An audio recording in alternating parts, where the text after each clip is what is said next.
오늘 우리에게 주시는 하나님 말씀 구약 성경 스가랴 9장 9절에서 13절까지 우리 다 같이 일어나셔서 봉독합시다. 스가랴 9장 9절에서 13절까지 같이 한 음성으로 봉독합니다. 시온에 따라 크게 기뻐할지어다. 예루살렘에 따라 즐거이 부를지어다.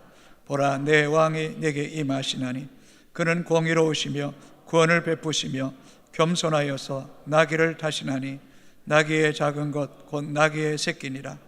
내가 에브라임의 병거와 예루살렘의 말을 끊겠고 전쟁하는 활도 끊으니 그가 이방 사람에게 화평을 전할 것이요 그의 통치는 바다에서 바다까지 이르고 유브라데 강에서 땅끝까지 이르리라. 또 너로 말할진대 내 언약의 피로 말미암아 내가 내 갇힌 자들을 물 없는 구덩이에서 놓았나니 갇혀 있으나 소망을 품은 자들아 너희는 요새로 돌아올지니라. 내가 오늘 또 이르노라. 내가 내게 갑절이나 갚을 것이라. 내가 유다를 당긴 활로 삼고 에브라임을 끼운 화살로 삼았으니 시온아, 내가 내 자식들을 일으켜 헬라 자식들을 치게 하며 너를 용사의 칼과 같게 하리라. 아멘. 예, 착석하시겠습니다. 오늘은 교회력으로 예수님의 오심을 기다리는 대림절 첫 번째 주일입니다.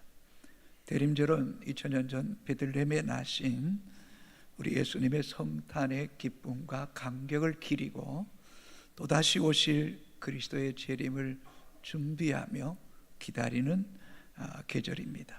그래서 성탄절 4주 전 4주 동안 대림절로 교회를 지키게 됩니다. 여러분, 성경이 어떤 책이냐고 누군가가 여러분에게 물으신다면 여러분은 무엇이라고 대답하시겠습니까?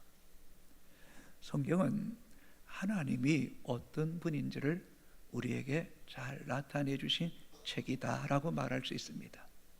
사람이 스스로 하나님을 알 수 없기에 하나님께서 성경을 통해서 하나님 자신이 어떤 분인지를 밝히 드러내고 있다는 것입니다.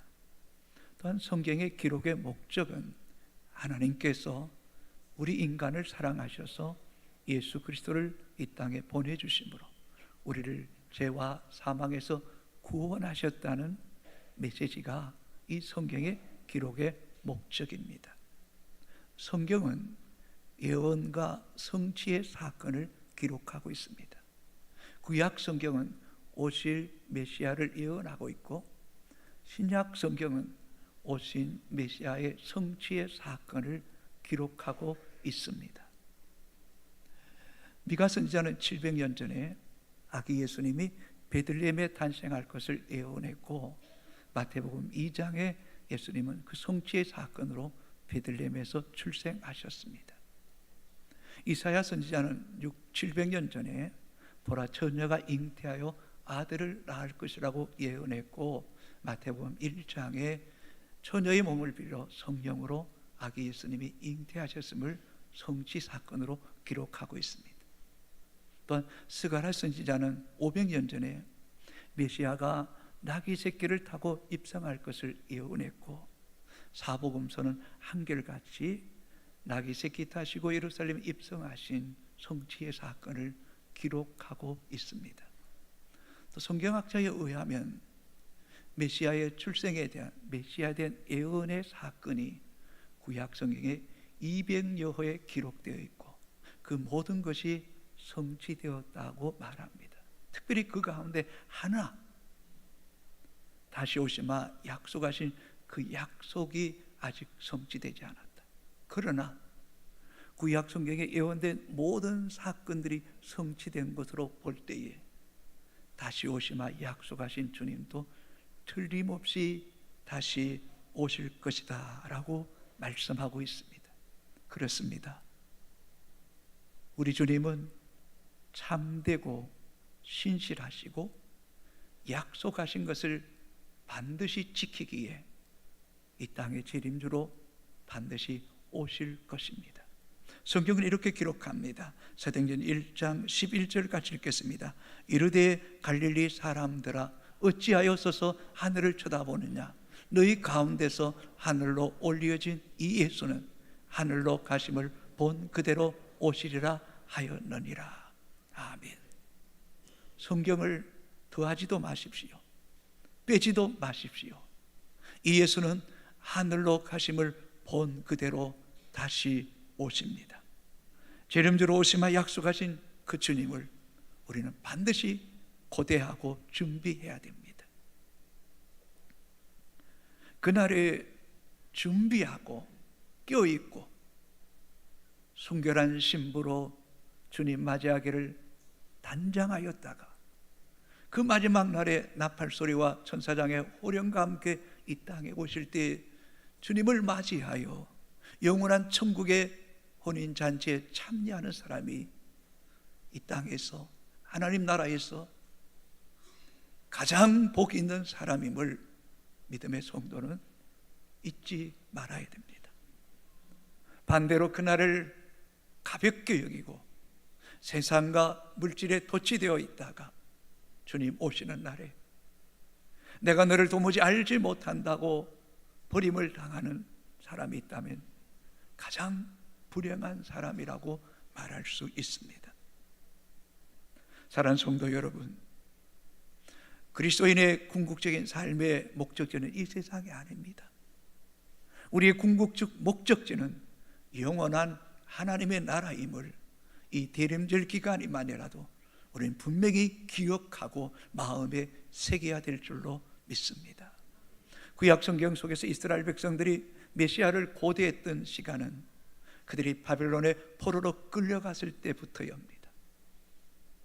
옛적으로는 웅장하고 화려했던 예루살렘 성전, 또 내적으로는 하나님의 임재와 영광이 가득했지만 어느 순간에 그 하나님의 임재와 영광이 떠나고 사람이 주인 되고 우상을 섬길 때에 이스라엘 백성들은 70년 동안 바벨론의 포로로 끌려가 치욕적인 생활을 할 때에 그 고난과 포로 속에서 비로소 메시아에 대한 소망을 품게 되었다는 것입니다. 어쩌면 땅에 있는 것이 철저하게 깨어지고 무너지고 절망할 때에 하늘을 향하여 소망을 갖기 시작했다는 것입니다. 눈에 보이는 화려하고 웅장했던 성전이 철저하게 해파될 때에 보이지 않지만 우리 가운데 성전이 되시고 영원한 구원자가 되시는 하나님과 메시아를 소망하게 되었다는 것입니다. 민족과 백성을 지켜줄 것이라고 믿었던 유다 왕 시드기야 왕이 두 눈이 뽑히고 쇠사슬에 묶여 바벨론의 포로로 끌려가 비참한 죽음을 당할 때에야 비로소 왕 중의 왕이요 인류의 구원자로 오실 메시아를 소망하게 되었다는 것은 참으로 하나님의 역사는 오묘하고 놀랍지 않습니까? 때로는 우리의 삶의 자리가 무너지고 인간관계가 깨어지고 또 내 삶의 소망이 철저하게 부서질 때에 비로소 그 시간이 하나님을 바라고 그리스도의 통치와 그리스도의 주권을 선포할 때에 하나님이 우리 삶 가운데 일하시고 구원하시는 주의 영광을 보는 은혜가 있게 되기를 주님의 이름으로 축복합니다. 그래서 하나님이 한쪽 문을 닫으시면 또 다른 한쪽 문을 열어놓으신다는 사실을 잊지 말기를 바랍니다. 오늘 본문도 그런 역사적 배경에서 기록한 책입니다. 이스라엘 백성이 바벨론 포로에서 해방되었습니다. 고국으로 돌아왔습니다. 성전 건축을 이제 완공했습니다. 그때 하나님께서 스가랴 선지자에게 메시아가 오실 것을 말씀하시고 그것을 스가랴 선지자는 오늘 선포하고 있습니다. 스가랴 9장 9절을 같이 읽겠습니다. 큰 소리를 씁니다. 시온에 따라 크게 기뻐할지어다. 예루살렘에 따라 즐거이 부를지어다. 보라, 내 왕이 내게 임하시나니 그는 공의로우시며 구원을 베푸시며 겸손하여서 나귀를 타시나니 나귀의 작은 것 곧 나귀 새끼니라. 시온의 딸, 예루살렘의 딸은 보잘것없고 연약한 미약한 이스라엘 백성을 말합니다. 어쩌면 오늘을 살아가는 우리 모두가 시온의 딸, 예루살렘의 딸입니다. 참 보잘것없습니다. 상한 갈대입니다. 꺼져가는 등불 같은 존재입니다. 우리 힘으로 무엇인지 할 수 있는 것 같지만 우리 힘의 한계와 역부족을 느끼는 우리에게 메시아로 함께하기를 원하십니다. 보라, 내 왕이 내게 임하였다고 말씀하고 있습니다. 그렇습니다. 스가랴 선지자가 500년 전에 예언했지만 그 2000년 전에 베들레헴 말구에 오신 예수 그리스도가 내 왕이십니다. 여러분의 왕이십니다. 내 왕이 내게 임하시리라고 말씀합니다. 그분은 어떤 분입니까? 그분은 공의로우신 분입니다. 불의와 죄악과 악독이 가득한 세상에 살고 있지만 스바냐 3장 5절은 이렇게 말씀합니다. 여호와는 의로우시며 아침마다 어김없이 빠짐없이 공의를 행하시는 하나님. 사랑하는 성도 여러분, 죄악이 간영한 것 같고 온갖 불의가 난무하여 그것을 세상에 이기는 것 같지만 아닙니다. 여호와는 의로우시고 아침마다 빠짐없이 우리의 삶의 공의로 이 세상을 지금도 다스리고 계시는 분이 메시아 예수 그리스도이십니다. 그분은 구원을 베푸시는 분입니다. 우리의 삶의 문제, 환경의 문제, 육체의 문제, 혼의 문제, 영적인 문제, 그 삶의 문제 속에 구원자 되시는 분이 예수 그리스도이십니다. 여러분의 영혼에 그분이 구원자로 모셔질 때에 여러분의 정신과 여러분 육체와 여러분의 삶의 문제와 여러분의 환경과 여러분을 에워싸고 있는 모든 문제 가운데 능히 구원하실 분이 메시아 예수 그리스도이십니다. 그분은 겸손한 왕이십니다. 그분은 겸손한 자를 사랑하십니다. 자기를 낮추는 자에게, 자기를 비우고 그리스도의 왕 되심을 인정하고 그분의 주권에 순복하기를 원하는 자에게 그분 오늘 또 왕으로 우리 가운데 일하시는 줄로 믿습니다. 이 얼마나 놀라운 일입니까? 그래서 우리 말성경 스가랴 9장 9절에 이렇게 기록하고 있습니다. 큰 소리를 씁니다. 시온에 따라 마음껏 기뻐하여라. 예루살렘에 따라 소리쳐라. 보아라, 내 왕이 내게로 오신다. 그는 의로우시며 구원을 베푸시는 분이요, 그는 겸손하셔서 나귀를 타시니 어린 새끼 나귀를 타고 오신다. 메시아 그리스도의 오심을 이스라엘 모든 백성과 선택받은 모든 백성들이 마음껏 기뻐해라. 소리쳐라. 보아라, 내 왕이 내게 오신다라고 말씀하고 있습니다. 여러분은 얼마나 기뻐하고 있습니까? 어떤 육체의 기쁨입니까? 단순한 정신적인 기쁨입니까? 영혼이, 영이, 내 마음이, 내 혼이, 내 육체가, 내 삶의 모든 환경이 보라, 내 왕이 되게 임하신다. 시온에 따라 마음껏 기뻐해라. 예루살렘에 따라 소리쳐라고 하는 이 감격, 이 기쁨, 주체할 수 없는 기쁨의 이 격양된 큰 소리로 여호와의 오심을 기뻐하고 다시 오실 그리스도를 기다리는 진정한 소망이 우리 안에서, 우리 영혼 속에서 꿈틀거리며 우리를 묶고 있는 모든 것에서 자유케 하시는 이 기쁨의 노래를, 이 함성을 지를 수 있는 저는 효성의 가족들이 되기를 주님의 이름으로 축복합니다. 스가랴 선지자가 메시아가 이 땅에 오시는 일이 우리 인생 가운데 얼마나 크고 놀랍고 신비스러운 일인가를 그는 알고 있기에 마음껏 기뻐하라는 것입니다. 소리치라는 것입니다. 여러분, 저는 정말 이 예배 시간이 우리의 영이 마음껏 노래하며 기뻐하는 시간이 되기를 주님의 이름으로 축복합니다. 그래서 느헤미야 8장 10절에 이렇게 기록합니다. 같이 읽습니다. 여호와를 기뻐하는 것이 너의 힘이니라. 시편 149편 2절 같이 읽겠습니다. 이스라엘을 자기를 지으신 이로 말미암아 즐거워하며 시온의 주민은 그들의 왕으로 말미암아 즐거워할지어다. 여러분, 그분이 나의 창조주이십니다. 그분이 나를 지으신 분입니다. 그분이 나의 왕입니다. 그 왕되심을 신뢰하는 만큼, 믿는 만큼, 또 그분의 왕되심과 통치하심이 지금도 내 삶의 현장 속에 동일하게 일하시고 계심을 믿는 영혼은 마음껏 기뻐하게 될 것입니다. 소리쳐 즐거워하는 은혜를 우리 가운데 부어주시게 되기를 주님의 이름으로 축복합니다. 어쩌면 여러분 안에 여러분의 생각과 여러분의 관념과 여러분을 묶고 있는 그 환경에서 자유케 되는 은혜가 있게 되기를 주님의 이름으로 축복합니다. 정말 여러분의 기쁨, 여러분의 즐거움의 뿌리, 원천은 어디 있습니까? 저는 그 기쁨의 원천이 오직 예수 그리스도가 되기를 주님의 이름으로 축복합니다. 이 메시아로 인하여 기뻐하는 자가, 소리치는 자가 이 세상에서 진정한 행복자입니다. 성경은 다시 말합니다. 보라, 내 왕이 내게 임하시나니. 이미 주님께서 우리에게 말씀하셨습니다. 너희 안에 하나님의 나라가 임하였느니라. 초림주로 오신 예수 그리스도가 왕되고 주인 될 때 이미 우리 안에 하나님의 통치가 시작되는 것입니다. 보라, 내 왕이 내게 임하시나니. 이방 나라의 왕이 아닙니다. 또 다른 사람의 왕이 아닙니다. 내 왕입니다. 나의 왕입니다. 내 인생의 왕이고 내 가정의 왕이고 이 교회의 왕이고 이 민족의 왕입니다. 어떤 자에게? 그분의 왕 되심과 그분의 주인 되심과 그분의 구주 되심, 메시아 되심을 명확하게 선포하고 믿고 고백하는 그 영혼 속에 주님은 오늘도 일하고 계심을 저는 믿습니다. 그분이 얼마나 크고 놀라운 분인가를 성경은 말씀하고 있습니다. 이사야 9장 6절을 같이 읽습니다. 이는 한 아기가 우리에게 낳고 한 아들을 우리에게 주신 바 되었는데 그의 어깨는 정사를 메었고 그의 이름은 기묘자라, 모사라, 전능하신 하나님이라, 영존하시는 아버지라, 평강의 왕이라 할 것임이라. 아멘.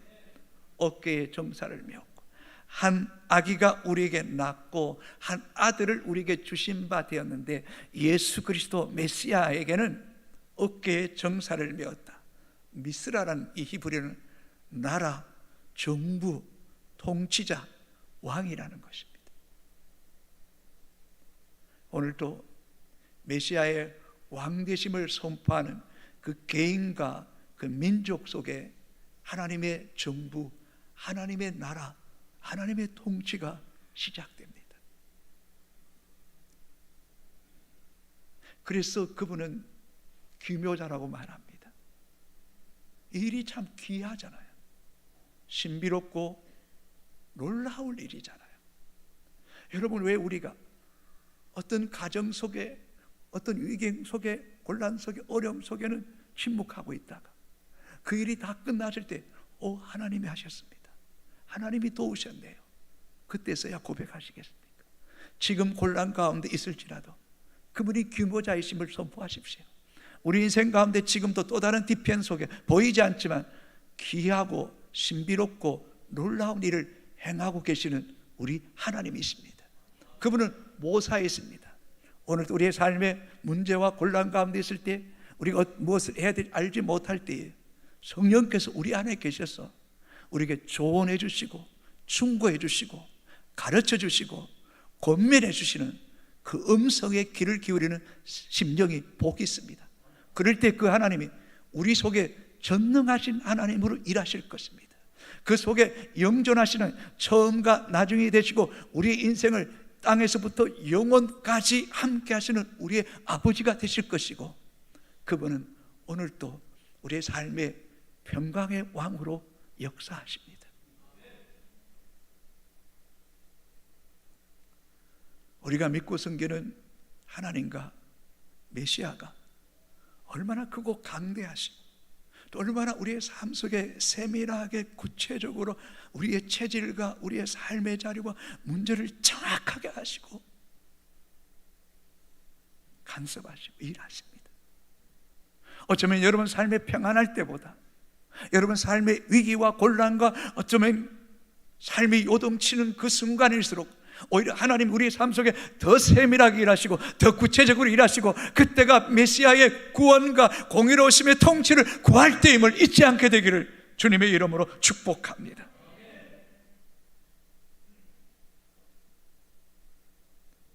그래서 하나님은 내 소유물이 아닙니다. 우리 모두가 하나님께 속한 하나님의 백성임을 잊지 마십시오. 이 만물의 창조자가 누구인가를 우리는 알고 피조물된 인간으로서 그 창조의 주권에 겸허히 순복해야 됩니다. 그분의 왕되심을 인정하는 백성은 나는 그분의 백성으로 그분의 다스림에 겸손히 귀 기울이고 순복할 자세가 준비되어 있어야 됩니다. 하나님 그런 영혼 속에 오늘도 통치하십니다. 그러나 이런 하나님의 주권을 관념적으로 지식적으로만 인정하고 하나님보다 내가 앞서가면 하나님 우리 가운데 일하고 싶어도 일하실 수 없습니다. 하나님보다 내가 대장되지 않게 되기를 주의 이름으로 축복합니다. 언제나 주님을 앞세우기를 바랍니다. 주님의 왕되심을 선포할 수 있게 되기를 주의 이름으로 축복합니다. 이런 성도는 누구든지 나를 따라오려거든 자기를 부인하고 자기 십자가를 지는, 자기를 내려놓고 자기를 비울수록 그분의 통치와 그분의 다스림의 영역은 더 깊어지고 더 구체적이고 더 선명하게 우리 가운데 일하게 하실 줄로 믿습니다. 그분은 나의 왕입니다. 내 삶의 주권자이십니다. 자신이 왕이 되고 싶어하면 주님 우리 가운데 일하실 수가 없습니다. 대초에 하나님께서 온 우주 만물을 창조하시고 에덴 동산에 아담과 하와를 머물게 하셨습니다. 그것은 하나님의 나라였습니다.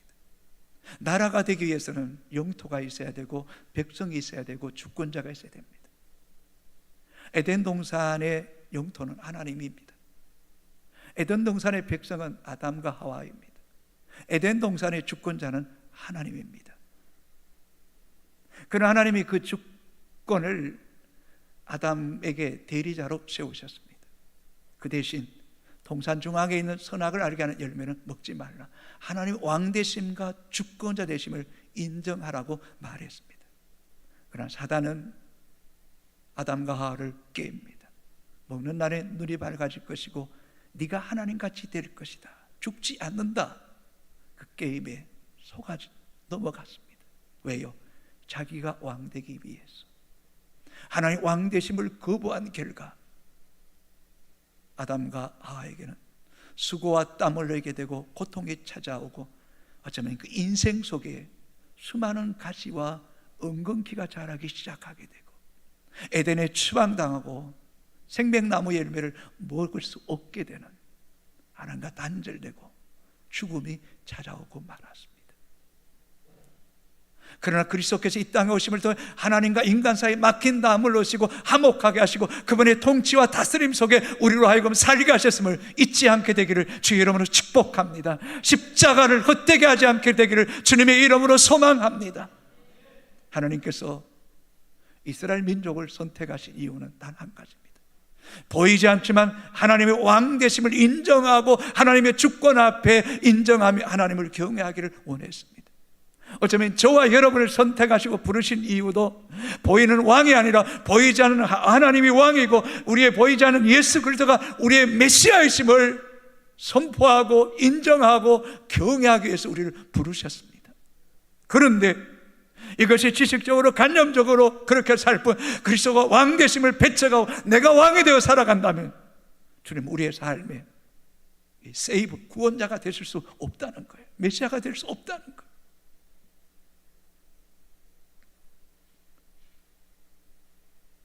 이스라엘 백성들은 사무엘이 그토록 선하게 사사로서 하나님의 주권을 선포하며 백성을 다스렸지만 그들은 이방 나라가 사람을 왕으로 세워서 다스리는 것을 보고는 사무엘 대신에 이 민족에 왕을 세워달라고 요청합니다. 그때 사무엘은 몹시도 섭섭함과 배신감을 느끼며 하나님께 기도합니다.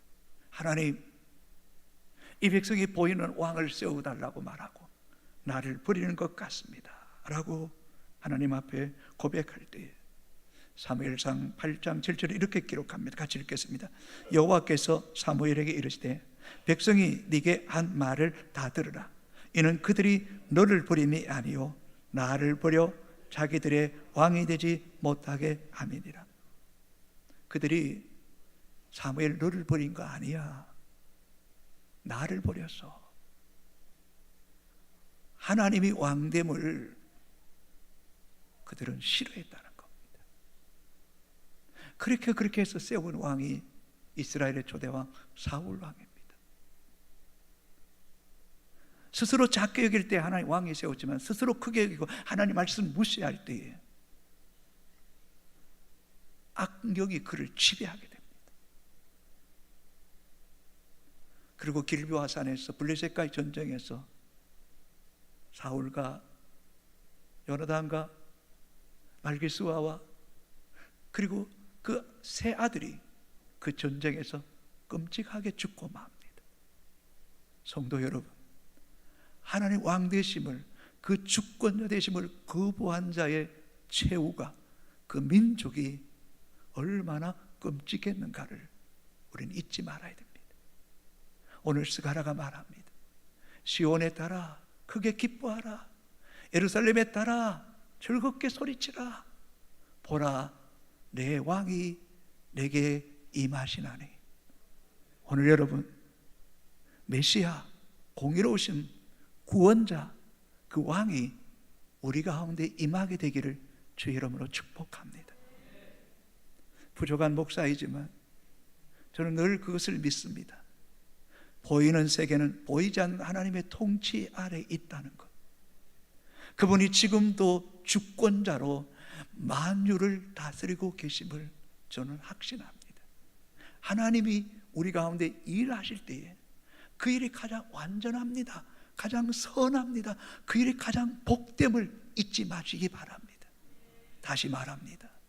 하나님보다 앞서지 않게 되기를 주님의 이름으로 소망합니다. 첫 번째, 예수 그리스도의 통치가 땅끝까지 이른다. 자, 10절을 같이 읽겠습니다. 내가 에브라임의 병거와 예루살렘의 말을 끊겠고 전쟁한 알도 끊으리니 그가 이방 사람에게 화평을 전할 것이요 그의 통치는 바다에서 바다까지 이르고 유브라데 강에서 땅끝까지 이르리라. 당시 사람들의 세계관은 바다에서 바다까지, 유브라데 강에서 땅끝까지가 세계 만방을 포괄한다고 알고 있었습니다. 이 땅에 메시아로 오신 예수 그리스도의 통치가 온 열방과 그의 주권을 인정하는 모든 사람에게 미칠 것을 선포하는 말씀입니다. 다시 말하면 메시아의 이 땅에 오심은 전 우주적인 하늘과 땅의 모든 것들을 통치하시고 다스리시는 구세주라는 사실 여러분 잊지 마십시오. 우리는 어떠한 위경과 절망적인 상황 속에서도 이 하나님의 주권을 믿고 선포할 수 있어야 됩니다. 이것 믿는 믿음으로 이기고 참고 견뎌낼 수 있어야 됩니다. 어쩌면 마지막 날에 온갖 죄와 불의가 더 이 땅을 엄습하고 참 믿는 자를 보겠냐 할 그때일수록 우리는 그분의 주권과 왕되심을 선포해야 됩니다. 그럴 때에 어떤 일이 일어날까요? 에브라임의 병거와 예루살렘 말을 끊겼고 전쟁한 할도 끊으니 이방에게 화평을 전한다.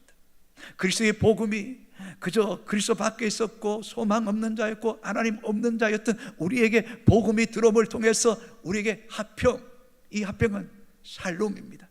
하늘의 평강이 우리 가운데 임하게 하시고 그 통치 가운데 살게 하신 것, 이것이 그리스도인만이 누리는 특권입니다. 이 특권을 빼앗기지 않게 되기를 주의 이름으로 축복합니다. 이 말씀 속에 어떤 의미가 있습니까? 여러분 기억하십시오. 우리가 그분의 주권과 왕되심을 선포할 때 어떤 악함도 불의함도 폭력도 전쟁도 거짓도 물리치시고 그 가운데 공의로 화평을 이루시는 하나님이심을 선포할 수 있게 되기를 주의 이름으로 축복합니다. 이 믿음이 우리 가운데 있게 되기를 주님의 이름으로 축복합니다. 우리가 하나님의 왕되심을 선포할 때에 거짓과 불의가 떠나가게 되기를 주의 이름으로 축복합니다. 폭력과 살인과 악함이 떠나가게 되기를 주의 이름으로 축복합니다.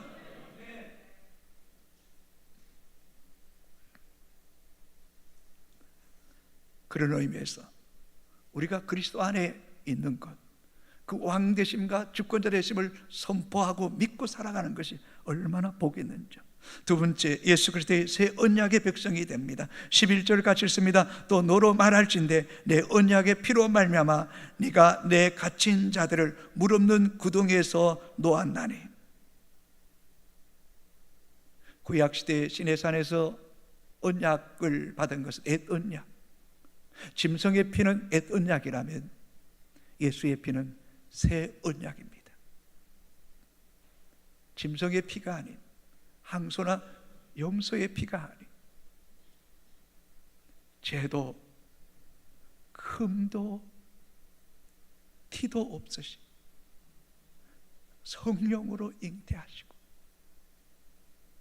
그 아들을 저주의 십자가에 죽이시면서까지 그 피로 우리를 속죄하시고 구원하신 것. 그래서 우리를 구덩이에서, 요셉을 구덩이에서 건지신 것처럼 죄와 사망에서, 흑암에서 우리를 건지신 분이 바로 예수 그리스도이십니다. 우리 인생에서 가장 귀하고 소중한 일이 있다면 그것은 주님 앞에 서는 날 흠도 티도 없으시 예수의 피로 속죄받은 사건입니다. 그래서 시편 32편 1절에 허물과 그 죄의 가리움을 받는 자가 복 있다, 복 있다, 복 있다고 말씀했던 겁니다. 예수의 피밖에 없는 겁니다. 예수의 피만이 우리를 깨끗게 하고 구원케 한 능력이 있는 것입니다. 그래서 이사야 9장 2절은 이렇게 기록합니다. 같이 읽습니다. 흑암에 행하던 백성이 큰 빛을 보고 사망에 그늘진 땅에 거두는 자에게 빛이 비치었다. 이분이 바로 예수 그리스도의 생명의 빛입니다. 로마서 6장 23절을 같이 읽겠습니다. 죄의 삭선 사망이요 하나님의 은사는 그리스도 예수 우리 주 안에 있는 영생이니라. 아멘. 이 은혜가 우리 가운데 있게 되기를 주님의 이름으로 축복합니다. 정말 예수 안에 절망이 소망으로, 죽음이 생명으로 바뀌어질 뿐만 아니라 영원한 음부의 지옥불에 던져질 우리의 영혼이 영원한 천국 백성 되는 어마어마한 은혜가 이 복음 속에 있음을 잊지 않게 되기를 주님의 이름으로 축복합니다. 세 번째, 예수 그리스도를 소망하는 자들에게 갑절의 복을 주십니다. 12절 같이 있습니다. 갇혀 있으나 소망을 품는 자들아 너희는 요새로 돌아올지니라. 내가 오늘 또 이르노라. 내가 내게 갑절이나 갚을 것이라. 갇혀 있는 것 같습니다. 어둠에 갇혀 있는 것 같습니다. 포로된 것 같습니다. 살 소망이 없는 것 같습니다. 그러나 이런 절망이, 이런 갇힘이 예수 그리스도라는 소망, 하늘을 향한 소망을 품을 때 하나님은 우리의 요새가 되십니다. 피난처가 되십니다. 산성이 되십니다. 우리를 넉넉히 모든 문제에서 구원하실 뿐만 아니라 오늘 내가 내게 갑절의 은혜와 복을 주시는 역사가 있게 되기를 주님의 이름으로 축복합니다. 네 번째, 예수 그리스도의 이름으로 최후의 승리와 영광을 얻게 하실 것입니다. 어떤 자에게요? 그리스도의 왕되심을 선포하는 자에게, 그리스도가 만유의 주권자이고 그 통치가 미치지 않는 것이 없음을 믿는 자에게, 갇힌 자에게 소망이 되시고 요새가 되시고 우리를 갑절이나 복을 주시기를 원하시는 그 하나님, 그 하나님이 어떤 하나님인지 아십니까? 성경에 자주 나오는 단어이 만군의 여호와, 야의 첩바부터 군대 장관이 되시고 하늘의 군대와 땅의 군대와 이방 나라의 모든 군대를 임의대로 당신의 원대로 움직이시고 또 채찍의 도구로 사용하시고 또 심판으로 그들을 통하여 그 속에 하나님의 공의를 드러내시는 그 하나님, 하나님이 얼마나 의미로우신지. 그래서 그 하나님의 주권과 왕되심과 우리를 위해 친히 싸우시는 그 하나님을 인정하는 자에게 우리에게 용사의 칼이 되어주신 하나님이라는 겁니다. 13절 14절 같이 읽어볼까요? 너를 용사의 칼과 같게 하리라. 여호와께서 그들 위에 나타나서 그들을 화살의 번개같이 쏘아내실 것이며 15절 16절도 같이 읽겠습니다. 만군의 여호와께서 그들을 호위하시리니 그들이 원수를 삼키며 물맷돌을 밟을 것이며 이날에 그들의 하나님 여호와께서 그들을 자기 백성의 양떼같이 구원하시리니 그들의 왕관의 보석같이 여호와의 땅에서 빛나리로다. 아멘입니까? 칼이나 기근이나 적신이나 그 어떤 것도 우리를 그리스도의 사랑에서 끊을 자 아무도 없습니다. 만군의 여호와가 여러분을 호위하십니다. 불말과 불병거로 호위하시고 하늘의 우레와 천둥으로 원수를 대적하시고 우리의 목자가 되셔서 양떼같이 우리를 인도하시고 구원하시는 주님, 여러분 이 말씀 속에 쑥 들어가십시오. 이 말씀 속에 다스림을 받으십시오. 왕관의 보석같이 여호와의 날에, 메시아가 오시는 그날에 우리를 빛나게 하시는 그 주님을 바라볼 수 있는 영적인 눈이 열려지게 되기를 주의 이름으로 축복합니다. 그리스도의 왕되심을 거부하지 맙시다. 동방의 박사들이 먼 곳에서 베들레헴의 구유에 나신, 비천한 구유에 나신 아기 예수께 황금과 유황과 몰약을 예물로 드렸습니다. 황금은 왕 중의 왕을 의미합니다. 유황은 대제사장 속죄의 의미를 포함합니다. 몰약은 죽음을 생명으로 바꾸는 구원의 생명의 역사를 말씀하고 있습니다. 말씀을 맺겠습니다. 시온에 따라 마음껏 기뻐하라. 예루살렘에 따라 소리쳐라. 보아라. 보라, 내 왕이 내게 임하셨다. 이미 임하셨다. 그는 공의로우시며 구원을 베푸시며 그는 겸손하여서 어린 나귀 새끼를 타고 입성하시니 그 어깨에 정사를 메시고 기묘자여 모사여 전능하신 그 하나님이 그분을 선포하고 그분의 주권을 인정하는 여러분 삶의 영역 속에 하나님의 일하신가, 살아계신가, 그 숨결을 경험하는 효성의 가족들이 다 되시기를 주님의 이름으로 축복합니다. 축복합니다. 우리 다 같이 찬양하겠습니다.